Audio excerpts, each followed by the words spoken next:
Bem, boa tarde, meus amigos, boa tarde, minhas amigas. Nós estamos aqui na Sociedade de Estudos Espíritas Francisco de Assis. Hoje é dia 26 de fevereiro de 2026. Nesse horário das 16 horas, nós estudamos essa obra aqui, ó, Diversidade dos Carismas. Teoria e Prática da Mediunidade, de Hermínio de Miranda. Nós estamos estudando o capítulo 19, 18, Desenvolvimento. Capítulo 18, Desenvolvimento. Estamos estudando o item 6, que trata da reforma moral, e hoje nós vamos começar no parágrafo nono. Parágrafo nono, tá? Que começa assim: como pode o leitor observar? É o parágrafo nono. Mas antes da gente começar, vamos elevar o nosso pensamento ao alto, ao nosso Mestre Jesus, agradecendo a oportunidade que o Senhor nos concede de estarmos todos reunidos aqui nessa tarde para estudar, para aprender, para melhorar cada vez mais, para evoluir, evoluir não só como espírita, como médium, mas como pessoa, como espírito, né? E também para agradecer a Deus por todas as oportunidades que Ele nos tem dado. Mas também queremos pedir a Deus que abençoe, proteja, ampare todos aqueles que nesse momento estão em sofrimento. E nós temos aqui, né, aqui na região sudeste agora, os nossos irmãos lá de Juiz de Fora e da cidade de Ubá, acho que é Ubá, né, que estão passando por problemas gravíssimos com as chuvas. Já tem quase 50 pessoas mortas, se eu não me engano. Muita gente em sofrimento, muita gente passando muita dificuldade. A gente sabe como as chuvas são aqui nesse período aqui na região sudeste. Então, que Deus abençoe e fortaleça todos esses nossos irmãos e ampare as famílias que estão passando por esses momentos tão difíceis.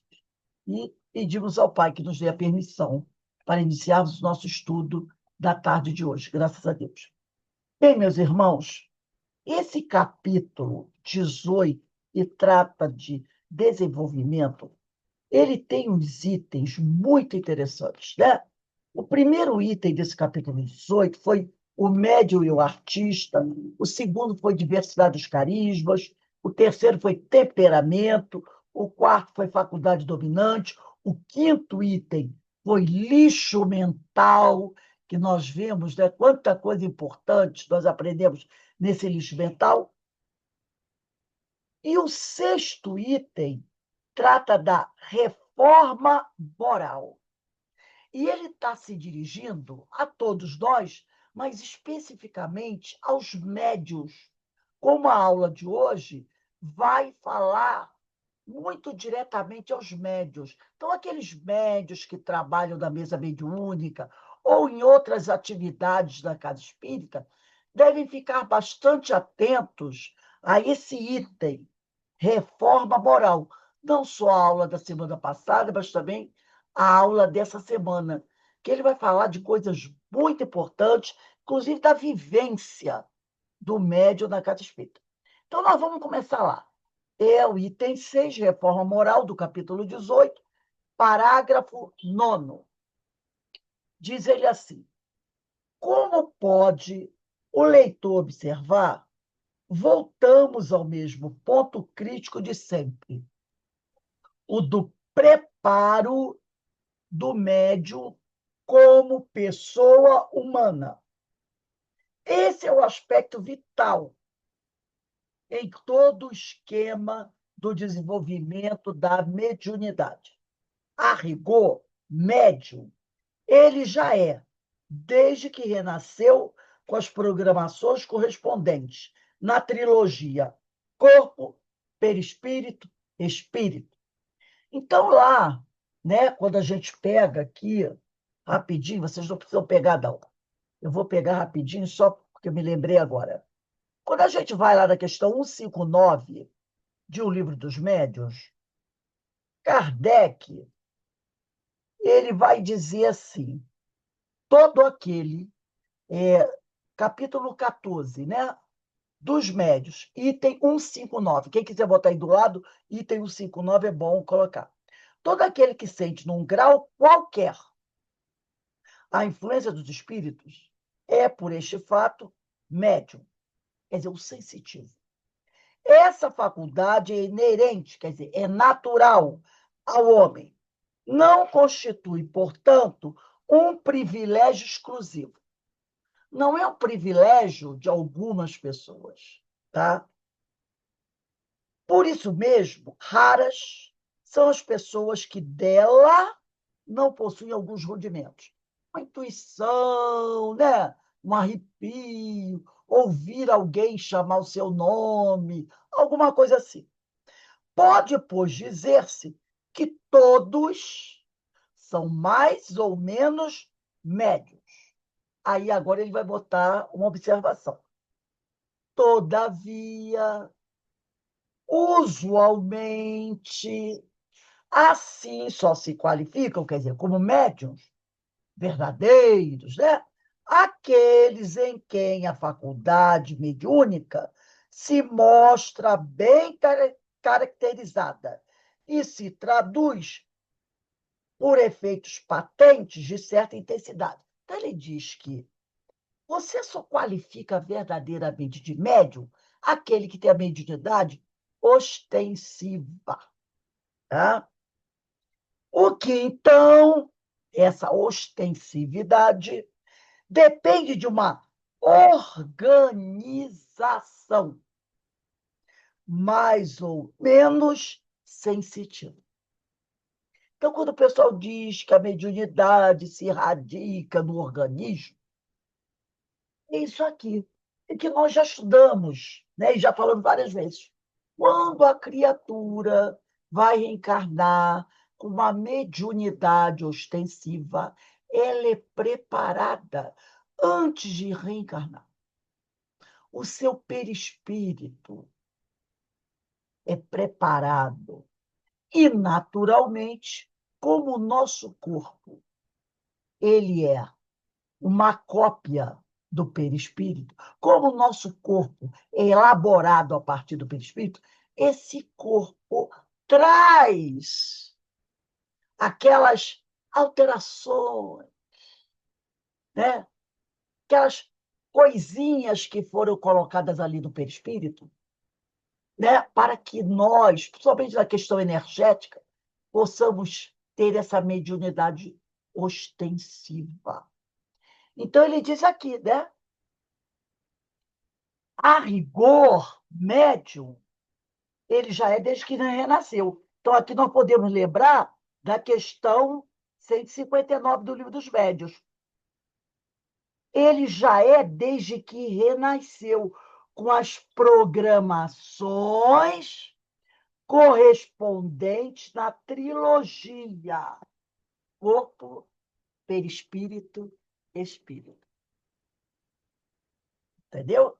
Tanto que a gente já aprendeu isso, que se você não tiver sido devidamente preparado, você não será um médium ostensivo. Tem gente, né, que faz de tudo, porque eu queria psicografar como Divaldo, eu queria ser uma psicofônica como Divaldo. Não vai conseguir. Não vai conseguir. Inclusive, também, né? Vou voltar aqui só para pegar uma outra coisinha que nós temos aqui. Lá no livro Obras Póstumas, deixa eu pegar o meu Obras Póstumas aqui, está tão velhinho que, nossa senhora. Lá no Obras Póstumas, na primeira parte, Manifestações dos Espíritos, item 6, número 34, está dito assim.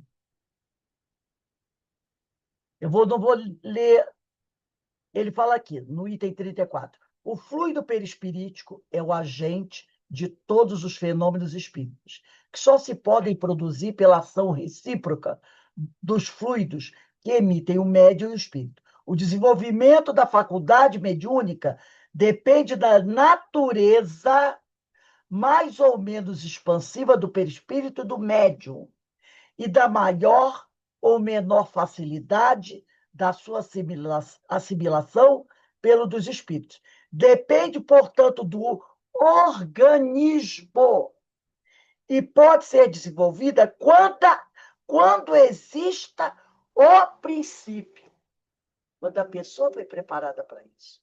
Quando exista o princípio do seu organismo. Não pode, porém, ser adquirida quando o princípio não exista. Então, se você não foi preparado, se esse princípio não existe em você, não pode ser adquirida quando o princípio não exista. A predisposição mediúnica independe do sexo, da idade e do temperamento. Há médiuns em todas as categorias de indivíduos, desde a mais tenra idade até mais avançada. Então, isso está lá em Obras Póstumas, primeira parte, Manifestações dos Espíritos, item 6, número 34. Então, se você não tem isso em você, não adianta, porque você não vai se tornar, por exercício, médio ostensivo.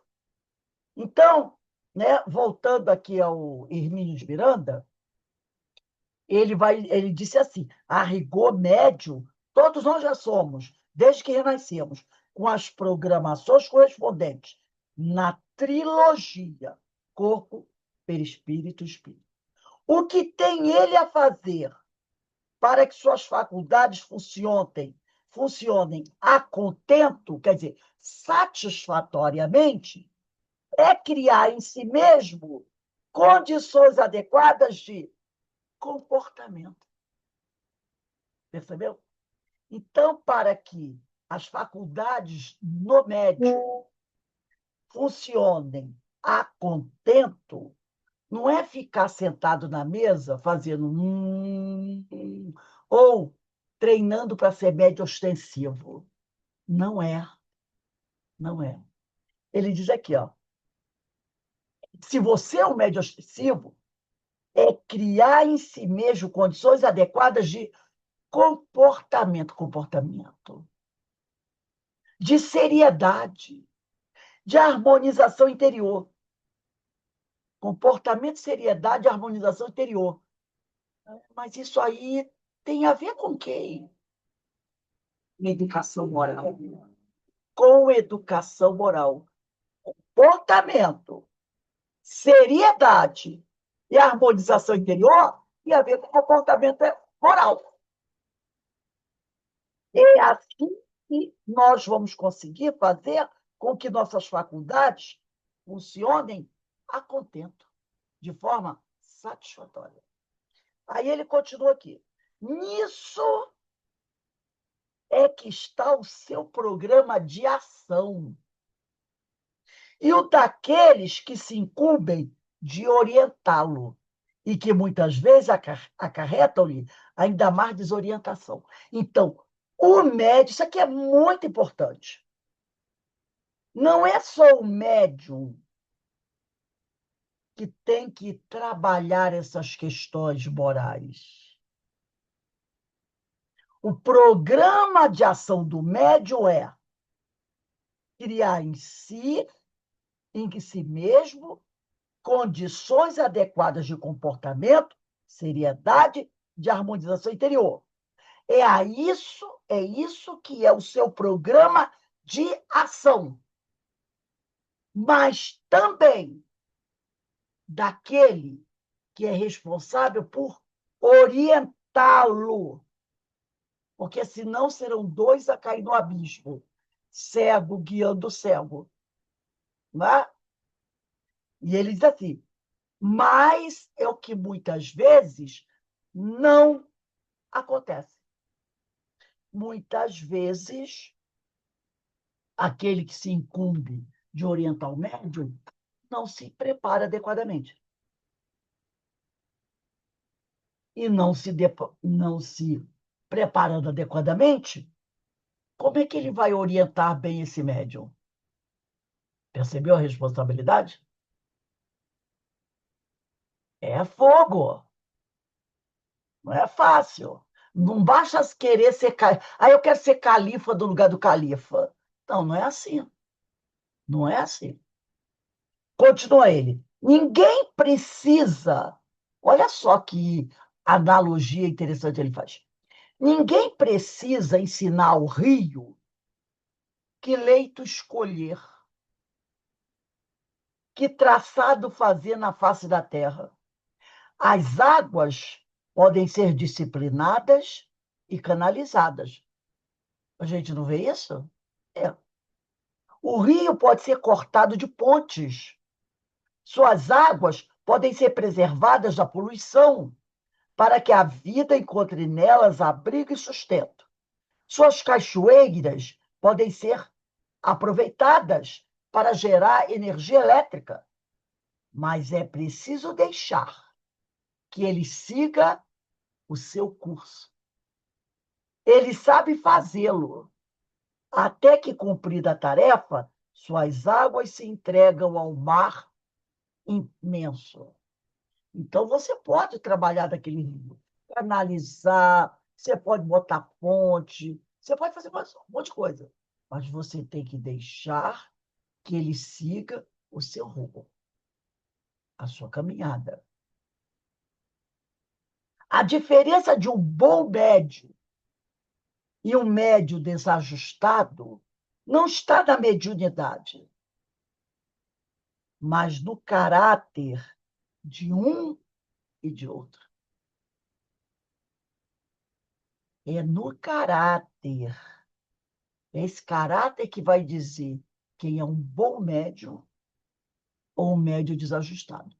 Não é na mediunidade. É no caráter de um e de outro. Na formação moral. Entendeu? Que às vezes você tem um médium que não tem caráter, mas tem uma potência mediúnica fantástica. A gente não vê isso? Médiums que começaram a atividade, ou que ainda estão trabalhando, né? E tem uma potência incrível, mas o caráter, ó, problemático. Muitos até vão terminar na cadeia. Aí a pessoa diz assim: oh, meu Deus, Deus, olha só a infâmia que as pessoas falam. Oh, meu Deus, Deus dá asa a quem não sabe voar. Não é assim? Todo mundo tem o direito à mediunidade. Aqueles que necessitam. Agora, se você vai usar bem ou não, é problema seu. Se não usar bem, haverão consequências. Né? Então, daqui, a diferença está de um bom médium e um médio desajustado, não só na mediunidade, mas no caráter de um e de outro, na formação moral, no esforço que um faz e outro não, para criar as condições adequadas de comportamento. Então, é no suor, poderíamos dizer assim, é no suor, esse suor gerado pelo trabalho, pelo esforço. Tá? É só um instantinho, gente, que eu vou ver uma coisa aqui. É que me veio uma lembrança aqui. Às vezes vem umas inspirações, então é sempre bom. Ah, tá. Aqui.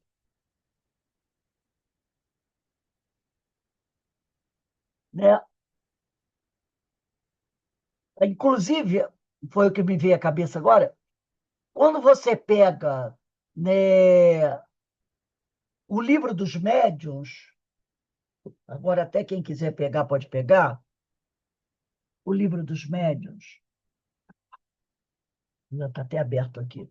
Na questão 230, na questão 230, e depois a gente pode até voltar essa pergunta novamente,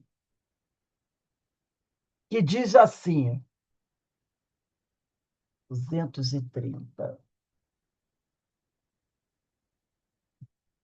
Ah, deixa eu só pegar aqui,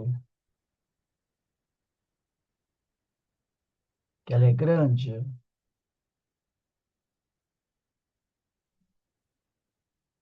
Deixa eu ver aqui se eu tenho o parágrafo, que ela é grandinha. Vê se está lá no final.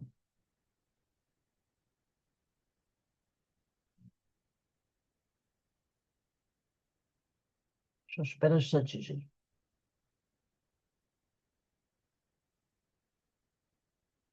Hum,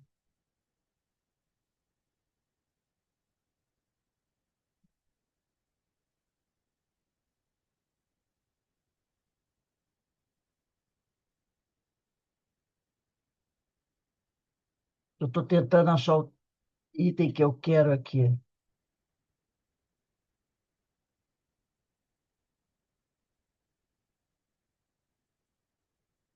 Hum, oh, meu Deus.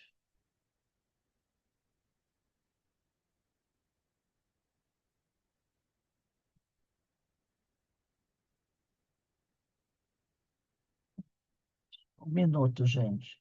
Estou tentando achar aqui. É a da influência moral do médium.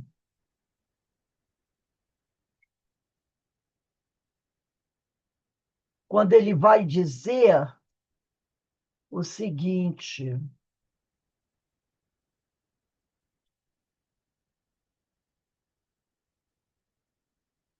com essa informação, quando ele vai dizer o seguinte, que o verdadeiro bom médium não é o que produz os fenômenos mais espetaculares, mas assim aquele que, pela sua conduta moral, simpatiza com bons espíritos e, consequentemente, é menos exposto a enganos, mistificações e fascinações.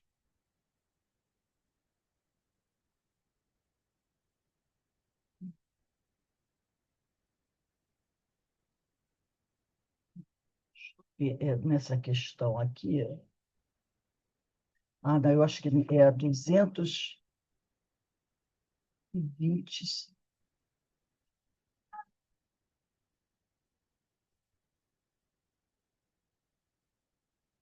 E aqui, eu não tenho certeza se o número da questão é essa. Eu acho que aqui ele colocou. Inclusive, nessa 226, item 8, ele diz assim: 226, oitava. Um médium imperfeito pode, algumas vezes, obter boas coisas, porque se dispõe de uma bela faculdade. Porque se dispõe de uma bela faculdade, não é raro que os bons espíritos se sirvam dele, à falta de outro, em circunstâncias especiais. Porém, isso só acontece momentaneamente, porquanto, desde que os espíritos encontrem um que mais lhe convenha, dão preferência a este. Então, ele está dizendo aqui que o médium imperfeito, ele pode até dar boas comunicações, tá? E que aí depois, né, na nona, qual médio se poderia qualificar de perfeito? Ah, bem, sabes que a perfeição não existe na Terra. Se o que não estarias nela. Diz, portanto, bom médio. Já é muito. Por isso que eles são raros. Médio perfeito seria aquele contra o qual os bons espíritos jamais ousassem uma tentativa de enganá-la. O melhor é aquele que, simpatizando somente com os bons, tem sido menos enganado, né? Então, na 228, ele vai dizer: todas as imperfeições morais são outras tantas portas abertas, que são as brechas, ao acesso dos maus espíritos. A que, porém, eles exploram com mais habilidade é o orgulho, porque é que a criatura menos confessa a si mesmo. Olha aí a questão do comportamento, a questão da conduta, né? E influenciando. Então, como ele diz, um médium que às vezes não é bom, bem moralizado, ele pode dar várias comunicações. Ele pode, como o pessoal diz assim, né, ser um médium bom. Mas um bom médium é aquele que é moralizado, é aquele que está se esforçando por se melhorar.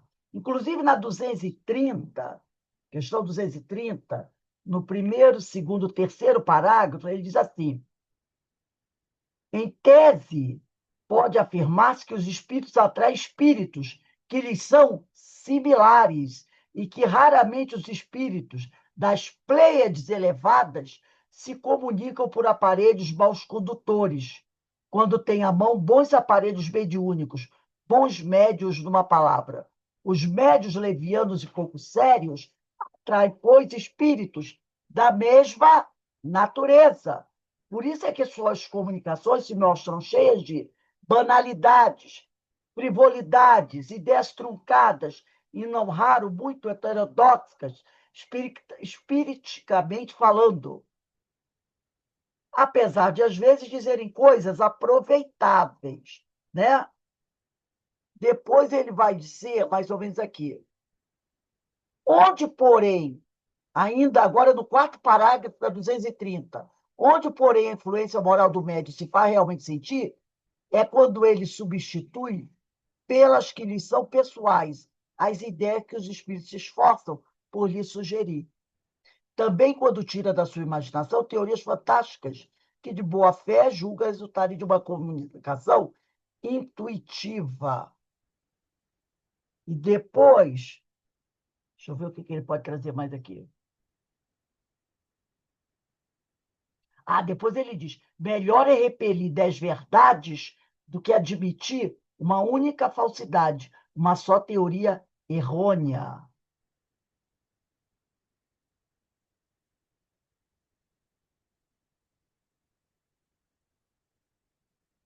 Depois ele fala que se o médium, né, se apresentar tendo alguma suspeição, é bom que a gente deixe de lado a comunicação que ele deu, né?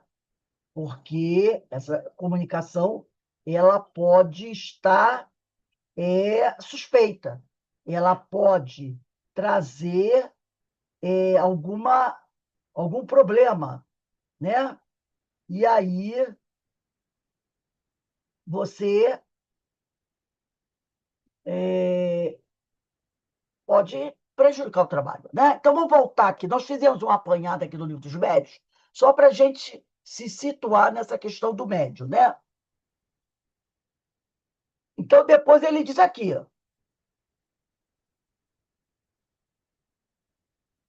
a diferença de um bom médio, eu estou no parágrafo 11. E um médio desajustado não está na mediunidade, mas no caráter de um e de outro. Por quê? Porque o médio desajustado, ele atrai quem? Espíritos semelhantes a ele, desajustados como ele. Então, está na formação moral, no esforço que um faz e outro não, para criar as condições adequadas de comportamento. Então, a questão está focada principalmente no item da moralidade do médium. No item da moralidade. Nisso, como vimos, é que diferem os médios dos artistas. O compositor emocionalmente desajustado pode produzir uma sinfonia tão bela quanto a de outro companheiro equilibrado e sensato. E ninguém notará diferença alguma de técnica ou de beleza se realmente forem boas sinfonias. Eu não vou falar da música aqui, mas eu vou falar da pintura.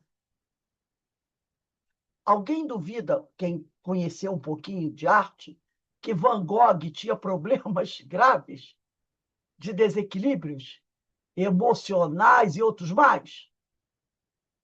Mas era um artista pleno, um pintor. Para mim, é o meu preferido. Fantástico. Tanto que as obras dele hoje são, né? Meu Deus! Van Gogh, né? Ele era tão desequilibrado. E um dia, quando ele tem uma briga com um grande outro pintor amigo dele, se eu não me engano, se era Gauguin, Gauguin. Gauguin, Gauguin. Gauguin, era grande amigo dele. E eles têm uma briga. O que que ele faz? Ele corta, arranca a orelha e enrola do lenço e manda para Gauguin com pedido de desculpa. Como é que ele morreu? Totalmente desequilibrado. Quem cuidava dele, aí a gente vê, né, como são as coisas, quem conhece um pouquinho da história dele, quem cuidou dele desde que ele começou o seu trabalho artístico era o irmão. Então, olha só que interessante, se não tem coisa do plano espiritual aí, o irmão dele era 5 anos, se não me engano, mais novo do que ele.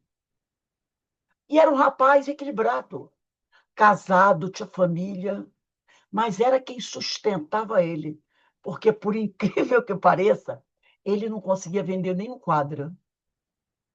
Quase não vendia. E o irmão é que comprava os quadros dele e dava dinheiro para ele. E ele era uma pessoa totalmente, eu acho, eu já até outro dia conversando com meu marido, sobre esses músicos que são muito, muito, muito, eu acho que o cara não cabe, a genialidade do cara não cabe dentro do corpo, entendeu? Porque, por exemplo, existe dentro do rock, eu gosto muito de rock, né? Dentro do rock existe a maldição dos 27 anos. Grandes expoentes do rock se suicidaram aos 27 anos. Jimi Hendrix e outros por aí. A maioria se suicidou aos 27 anos. Janis Joplin também. Joplin. Temos essa Amy House, né, que eu adorava, eu não sei se o nome dela toda, eu gostava demais dela, e outros. Aquele Kurt Cobain, né, um negócio assim. A maioria se suicidou nessa. Eu acho que era tanto talento que o sujeito não conseguiu ficar muito tempo. E o cara fez isso. E dentro da pintura, Denise conhece bem a parte da pintura, né? Tem um grupinho também, não é? Que eram pintores extraordinários, mas que não cabiam em si. A gente vai olhando alguns, que tudo Ô, bem, Rose, vai até mais eu... tarde, um instantinho. Pablo Picasso, tem aquele outro também espanhol, lembra que as pinturas dele eram muito doidas? Salvador Dalí, Salvador Dalí. não é? Você percebia, tem alguma coisa. É, os talentos. Gente, Carlos Gomes. Oh, meu Deus, Carlos Gomes, não. Aquele grande poeta que morreu de pneumonia, Tá, e certo. tuberculose, século XVII. Castro Alves, entendeu? E outros por aí. O cara não cabia dentro, era muita coisa. Era muita coisa, era muita energia ali, né? Então, são pessoas que têm um talento extraordinário, mas que não cabe dentro de si. Na atualidade aqui do Brasil, quem gosta de música, Cazuza. Alguém duvida que, para mim, Cazuza. Renato Russo. São pessoas, né? Elvis Presley, Michael Jackson, os Rolling Stones, os Beatles. Olha a trajetória desse pessoal.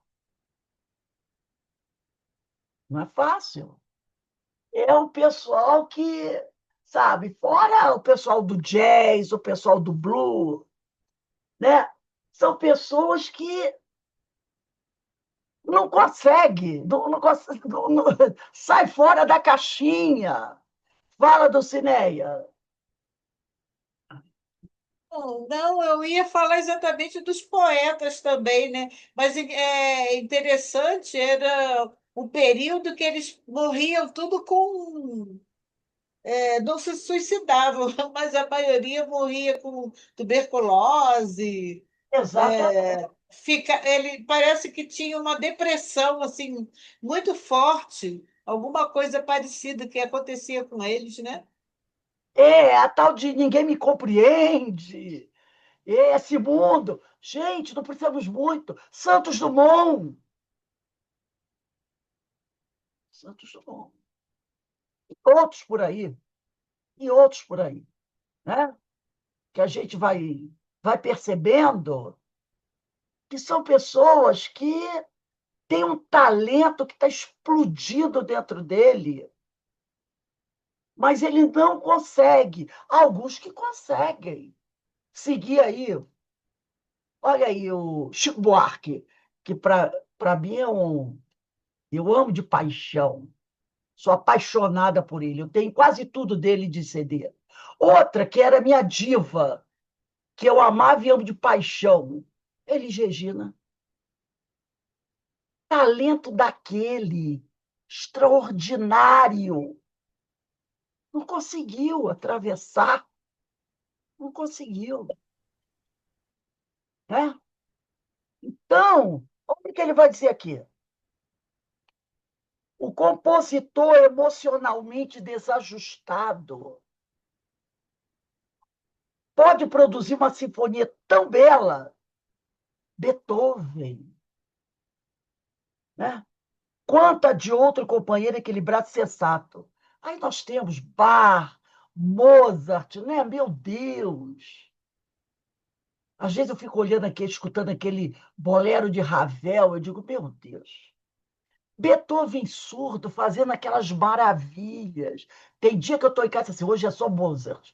Aí eu fico escutando Mozart o tempo todo. Aí eu pego Bach, aí eu pego Beethoven, eu tenho Beethoven. Sim, aí eu tenho um monte de CDs, assim, né? Aí eu fico ouvindo, gente, que aquelas maravilhas. Que você diz, como é que uma pessoa consegue, né? Um bolero de Ravel. Vocês já estão lembrados de como vai o bolero de Ravel?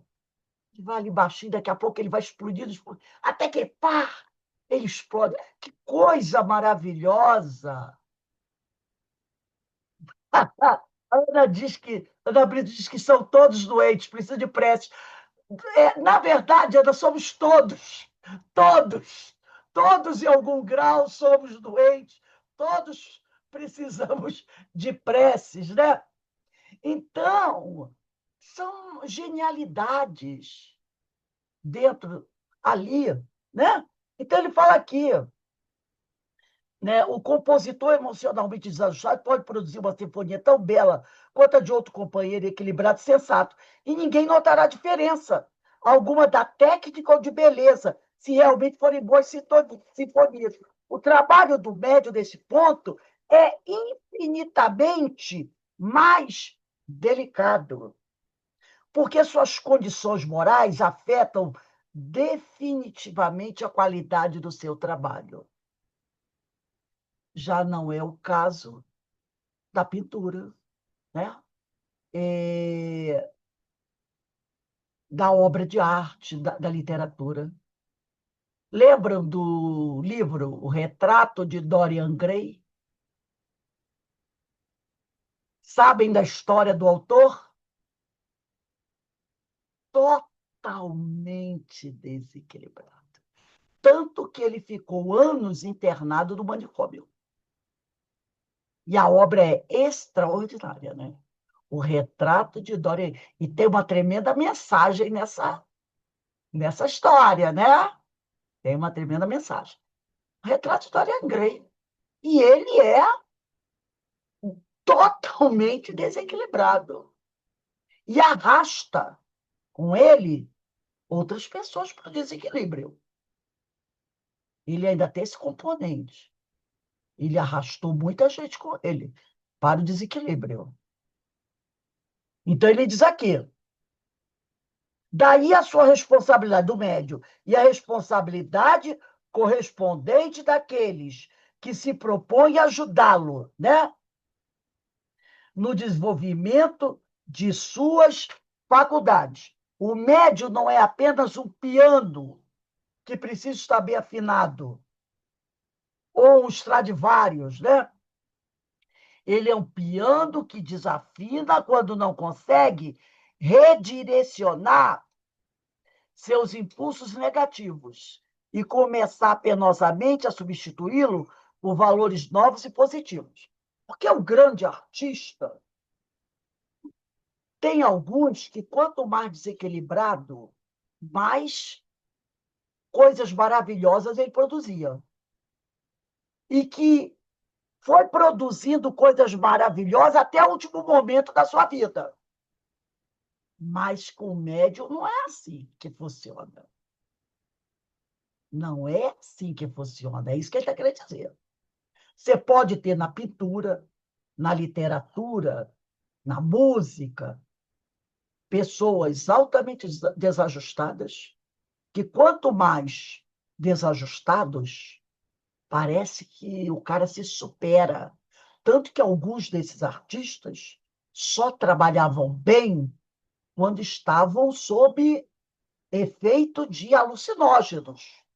Aí que ele explodia em talento.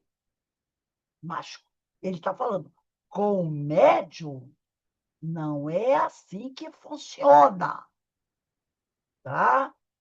Ele diz aqui que é uma grande responsabilidade que tem o médium e aquele que dirige, que auxilia o médium. Tá? Porque ele não é como um piano. Então, quando esse médium se desequilibra, todo o trabalho dele está comprometido. O trabalho dele está comprometido. Então, as faculdades mediúnicas que esse médium recebeu, não como privilégio.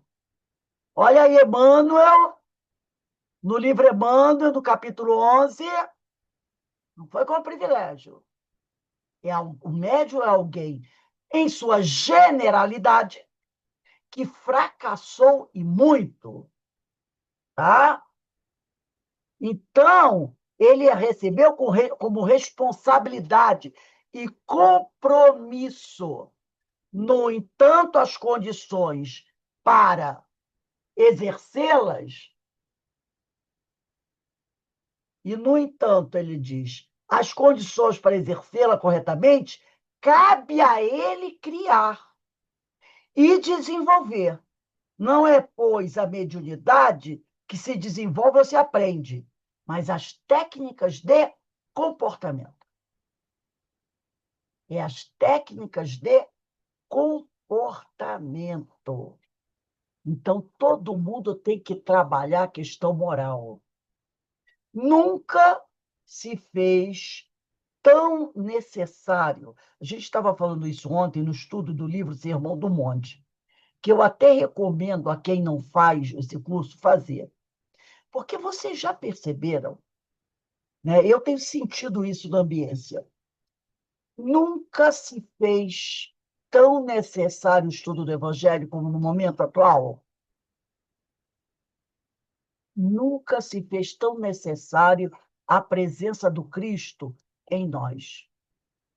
Nós estamos, eu acredito, literalmente, naquele momento da separação do joio e do trigo.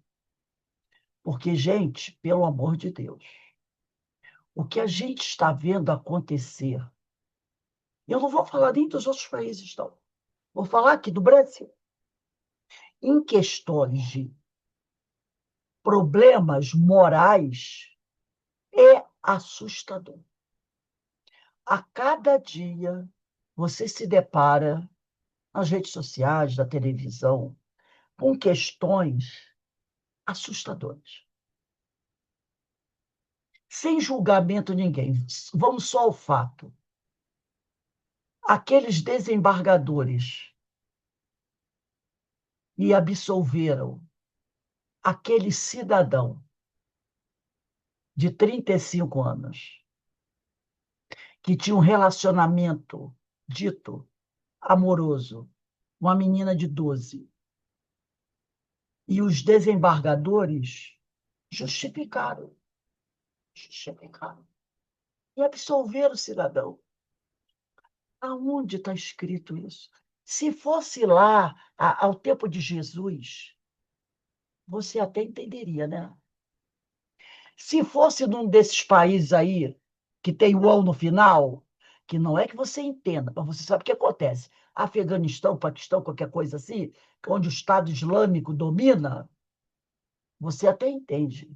Mas aqui no Brasil, e detalhe, consta da lei, está lá escrito, não é para interpretar, está escrito lá, que aquele cidadão que mantiver um relacionamento desse nível com alguém que seja menor de 14 anos é considerado crime. Está escrito lá de tal forma que não dá para dizer assim, vamos dar uma outra interpretação. E pessoas especializadas na lei ficam fazendo assim, ó. Aí depois pipoca uma ideia aqui, pipoca outra ideia ali, que as criaturas que estão ali para julgar a lei também têm problemas dentro dessa área. Aí você diz assim, ó, meu Deus, olha se não é a época da separação do joio e do trigo. Então, nós temos que trazer Jesus para a gente. É estudar o Evangelho de Jesus. Porque não dá para você botar vírgula em certas questões. Não dá. Não dá para colocar vírgula em certas questões. Então, a gente tem que seguir o Evangelho. Mas não tem mais. Não tem. É igual aquele anúncio que eu achava sensacional de uma empresa de telefonia. Quando um rapaz, muito iludido, dizia assim: Ah, eu recebi uma ligação dizendo isso. Aí uma amiga dele dizia assim: É golpe. Ele dizia: Mas isso é golpe. Mas aquilo é golpe. Mas aquilo é golpe. Entendeu? Porque ele ia botando vírgulas. É igual: Não matarás, ponto. Tira o ponto. Vírgula. Mas não é ponto. Mas todavia, quem sabe, entretanto, é ponto. Porque a gente vai logo querendo botar a vírgula. Tira o ponto, põe uma vírgula e deixa comigo, que eu completo a frase. Não é? É isso que a gente quer. Tira o ponto, põe uma vírgula e deixa comigo que eu completo a frase. Não, não tem vírgula, é ponto. Então, o médium, ele tem que mudar o seu comportamento, a sua conduta. Ele precisa procurar se moralizar. Ele precisa colocar em prática os ensinamentos de Jesus, que estão baseados em duas coisas: ama a Deus sobre todas as coisas e ama o próximo como a ti mesmo. Mas, aí vem a vírgula. Mas e se o próximo não tem? Aí vamos à parábola do bom samaritano. O que Jesus pergunta ao doutor da lei? Qual dos três cumpriu com a lei? Aí o doutor da lei, que queria enrolar Jesus, disse assim: aquele que ajudou. Então vai lá e faz a mesma coisa. Porque o próximo é aquele que, naquele momento, está precisando de você. Não importa se ele é seu parceiro ou não. Ama o próximo. E quem faz isso, cumpre a vontade de Deus. Acabou. Não é? Acabou. Aí, né? Vamos a Santo Agostinho. Ah, mas não tem nem esse evangelho aí, né? Quando ele leu a primeira vez, não tem nenhuma beleza de Horácio, não tem aqueles versos rocambolescos, né? Aquelas frases de efeito, mais ou menos assim, né? Que era disso que ele gostava. Não, é isso, é isso. O médium precisa cuidar do seu comportamento, da sua conduta. Precisa seguir os ensinos de Jesus para que ele não se desequilibre. Porque, como nós vamos ver na semana que vem, no capítulo 19, o título, que é o que nós vamos conversar semana que vem, é o Médium em Ação. Capítulo 19, coloca aí. Semana que vem é dia 5, né? 5 de março de 26, o Médium em Ação. Nós vamos ver sobre isso aqui, a questão dos médiuns que se perderam com vaidade, que foram endeusados, entendeu? Que quase flutuavam de tanta vaidade, de tanto orgulho. É sobre isso que nós vamos. E que depois, muitas vezes, caem terrivelmente, né? Quantas histórias nós temos de irmãos nossos que se perderam nesse mar de vaidade e que tinham mediunidades promissoras. Lembra do Chico? Com aquela história daqueles jornalistas que o Chico vira-se para o Emmanuel e diz: Ei, Emmanuel, até retrato na banheira eu tirei, tomando banho. Porque eles disseram para Chico, né? Primeiro eles encheram a bola do Chico, né? E o Chico ainda era jovem, se deixou levar. Então, eles entra aí na banheira, e o Chico fazia pose dentro da banheira, né? E eles tiraram fotos. Quando as fotos foram publicadas, o Chico fez assim: Meu Deus! Aí foi reclamar com o Emmanuel. Aí o Emmanuel falou: Ué, Chico, Jesus foi para a cruz, você foi para o Cruzeiro. Era a revista Cruzeiro, né? Jesus foi para a cruz, você foi para o Cruzeiro. Por quê? Mas eles enganaram o Chico, mas não enganaram Emmanuel. Porque quando eles foram embora, eles se apresentaram para o Chico com nomes falsos. E o Chico, como vivia lá no interior, não conhecia, né? Como hoje a gente conhece os colunistas sociais, não conhecia esses colunistas. E eles se apresentam para o Chico com nome falso. E o Chico os trata por aquela identidade. Mas Emmanuel sabia quem eles eram. Na hora que eles vão se despedir do Chico, antes de publicarem a matéria, eles pedem: será que Emmanuel não poderia psicografar para a gente, botar dedicatória em livros para a gente? Aí o Chico fala com o Emmanuel: diz, tudo bem. Pegue aí 2 livros e dê para eles.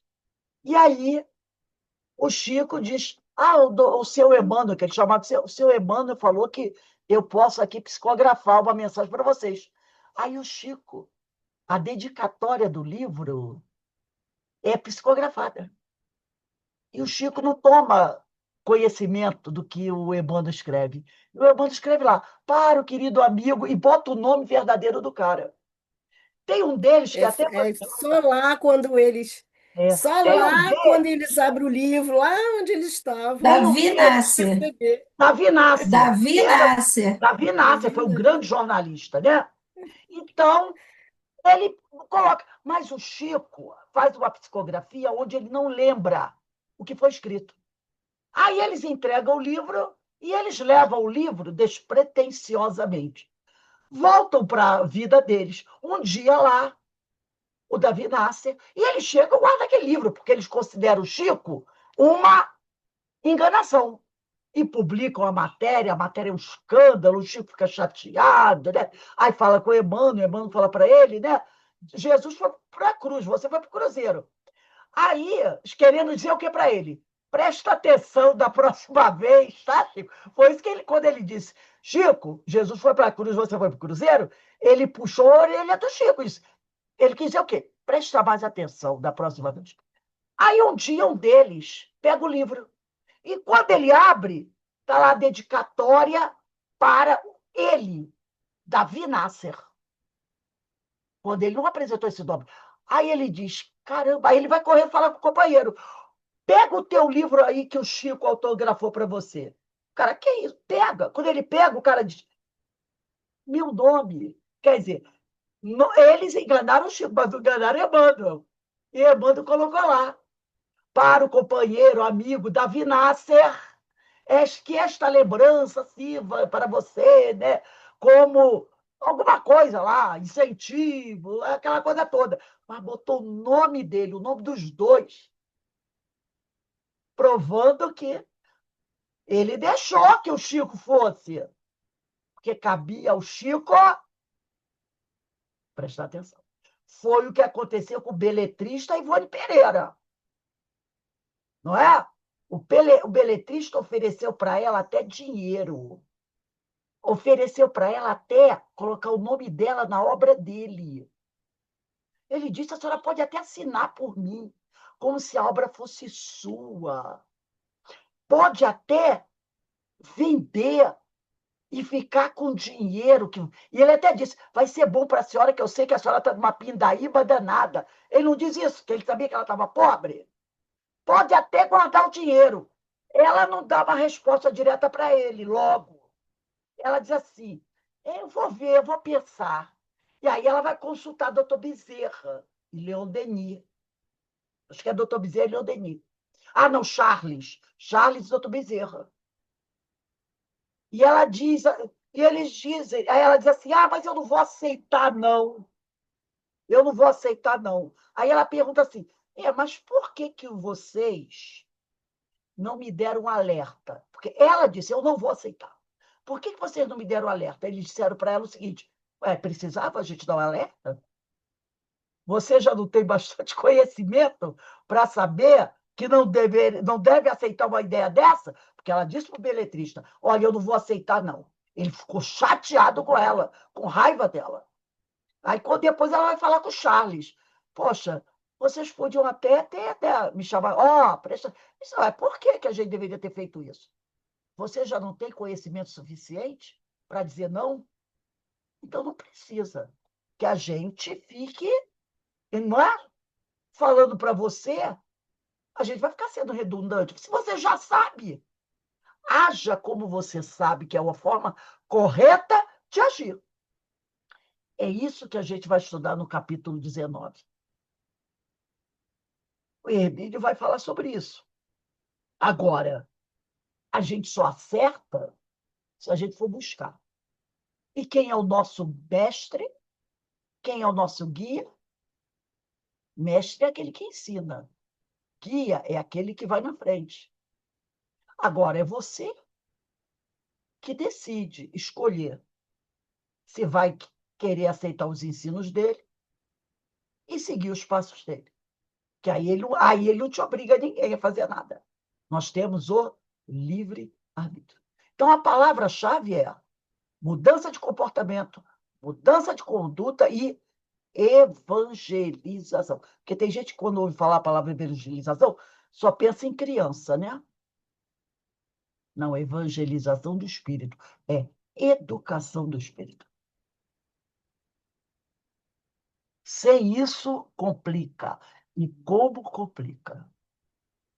E pode atrapalhar muito a vida de um médium. Tem médiuns por aí comprometidos, para muito tempo. Para muito tempo.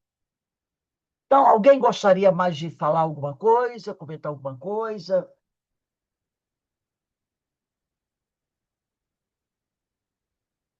O que ficou assim patente no estudo de hoje que a mediunidade depende do caráter do médium, né?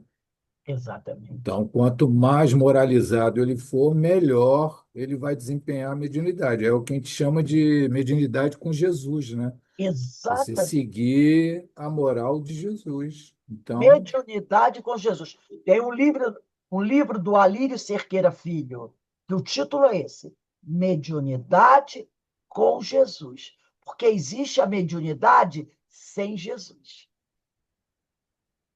É aquela problemática. porque quando a gente vê no poste aí, devolva o seu marido, o seu namorado em tantos dias, é mediunidade, mas que tipo de mediunidade? E Né? debaixo dos seus pés, ainda tem o detalhe, debaixo dos seus pés, quer dizer, humilhado, né? Humilhado. É mediunidade, mas bem longe dos ensinos de Jesus.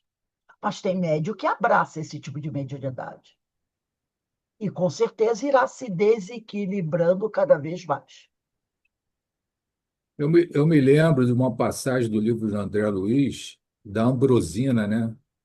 Que fala do mandato mediúnico, É porque ela mandato. exercia a mediunidade plena de forma moral, dedicada, e aí ela atingiu o mandato mediúnico, É o que que é o todos os ápice. médios devem, né, alcançar, né? O mandato mediúnico, que devem buscar alcançar. Ivone Pereira, né? Tinha um mandato mediúnico. Divaldo Pereira Franco, Chico, né?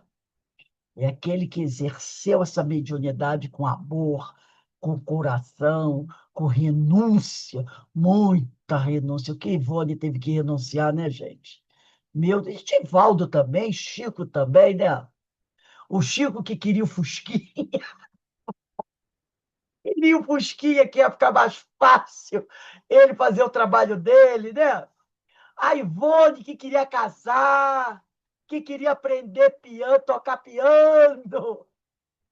Nada disso, né? E o Divaldo também, quanta renúncia teve que fazer. É isso aí. Então, meus irmãos, nós vamos encerrando aqui. São todos bons exemplos para nós, né?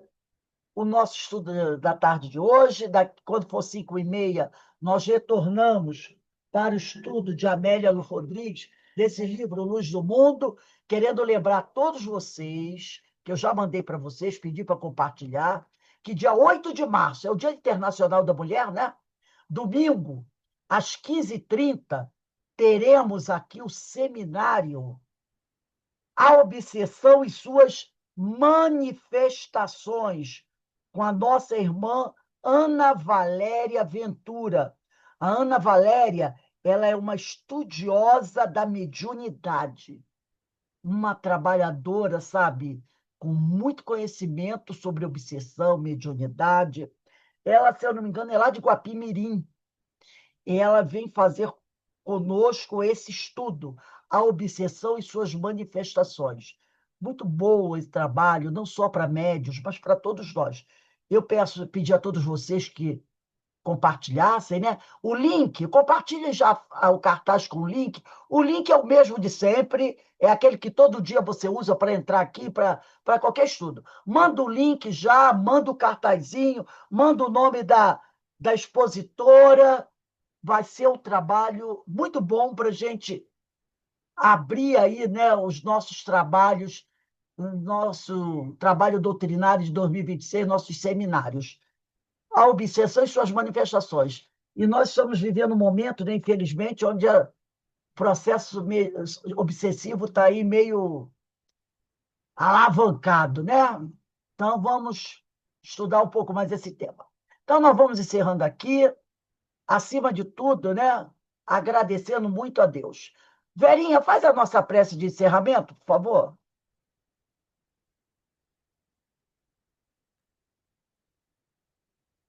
Agradecidos pela tarde de estudos, pelos esclarecimentos, pela união de pensamentos e ideais, vamos nos despedindo, rogando ao Pai proteção, sabedoria e muito amor. Graças a Deus. Graças a Deus. E hoje temos a nossa palestra, né, pública, que vai falar, continuando a falar sobre o duelo. Mas não aquele duelo de capa e espada, não, tá? O duelo atual, que nós ainda praticamos. Muito interessante o tema. Então, eu vou passar aqui para a Denise, tá? Daqui a pouco a gente retorna. Tchau, gente.